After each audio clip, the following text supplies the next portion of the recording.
All right, so yesterday I tweeted this out because I thought it'd be fun. I never really do much stuff on Twitter. And let's go through the discourse. I will respond to anyone who disagrees with this. I don't see how RE3 Remake could have been DLC. Legit most expensive DLC ever released from a game. All right, let's start there. So that's very untrue. You don't even have to leave Capcom to shut that down. Monster Hunter Iceborne is just as big as Monster Hunter World, and it doesn't cost the same price as Monster Hunter World. So, you know, I think this comment is driven from emotion, and the likes are as well, mostly. And on top of that, what I said is the RE7 DLC pack is half the price of RE3 Remake, which it is. And it has a few more hours of content / more replayability, which is true. It's 100% true. The puzzle one takes about an hour. The story one, where it's like the prequel to RE7, is about half an hour or more.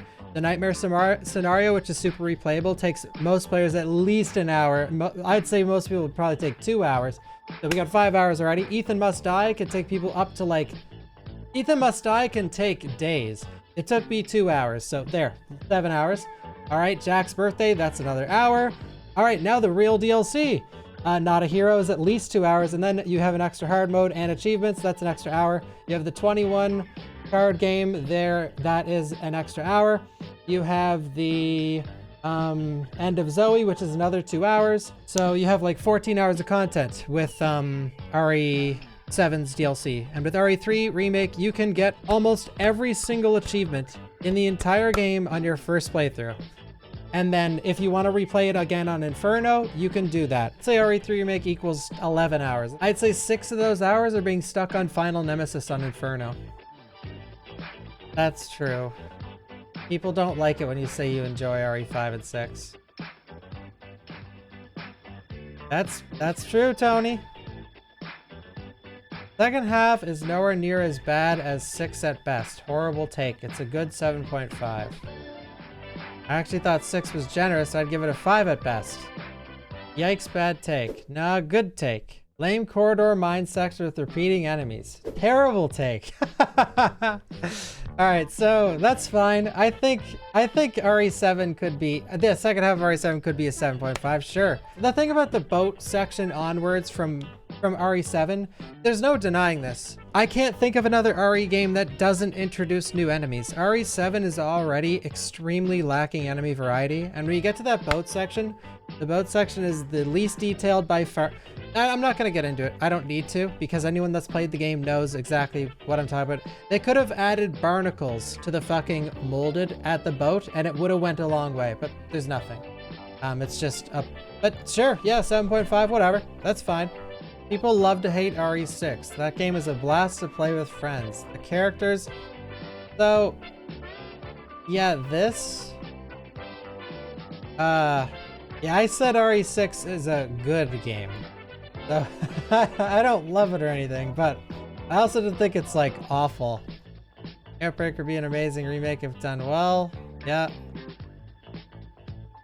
I should finally play Outbreak. See, now this is a problem. This is actually a major problem. Outbreak fucking sucks single player. It's not fun. And why it's not fun is because it's insanely hard. Because the game is molded around you playing with friends and figuring it out as a team.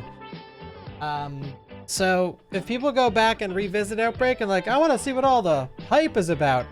Well, unless you're getting the emulator working online and playing with friends on Discord, you're gonna be let down. The game is not like the game requires so much tinkering for it to be good.